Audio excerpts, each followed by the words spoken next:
டிஎன்பிசியில் ரீசெண்டாக கேட்ட ஆல்ஃபா நியூமரிக் எக்ஸாம் பார்க்கலாம். பேட்டர்ன் கொடுத்துட்டு இந்த மாதிரி எழுதும்போது 2ங்கிற நம்பர் பக்கத்தில் எத்தனை ஆங்கில எழுத்துக்கள் வரும்னு கேட்டிருக்கான். ஓகேங்களா, ஃபஸ்ட்டு பார்த்தீங்கன்னா நம்ம பேட்டர்ன் எழுதிக்கலாம். ஏலேருந்து பார்த்தீங்கன்னா இசட் வரைக்கும் ஆர்டர் தான் போகுது. ஓகேங்களா, நம்பர் அப்படியே உல்ட்டா வருது. 26, 25, 24, அப்புறம் பார்த்தீங்கன்னா 1. ஓகேங்களா, இதான் பேட்டர்ன், சிம்பிள் பேட்டர்ன் தான். ஓகேங்களா, இப்போ இந்த 2ங்கிற நம்பர் இருக்கு இல்லையா, இதுக்கு பக்கத்தில் எத்தனை லெட்டர் வரும்னு கேட்டிருக்காங்க. இப்போ வந்திருக்கு பார்த்தீங்கன்னா அந்த மாதிரி. அப்போ 26லேருந்து 1 வரைக்கும் எத்தனை 2 வருதுன்னு எழுதுனா நமக்கு ஆன்சர் வந்துருமா?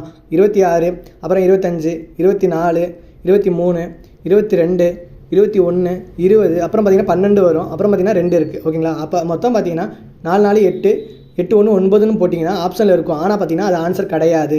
அங்கே தான் பார்த்தீங்கன்னா ஒரு சின்ன ட்விஸ்ட் இருக்குது. என்ன ட்விஸ்ட் அப்படின்னு பார்த்தீங்கன்னா, இப்போ இந்த 8 நம்பர் இருக்கு இல்லையா, இது பக்கத்தில் 8 லெட்டர் தான் வரும்.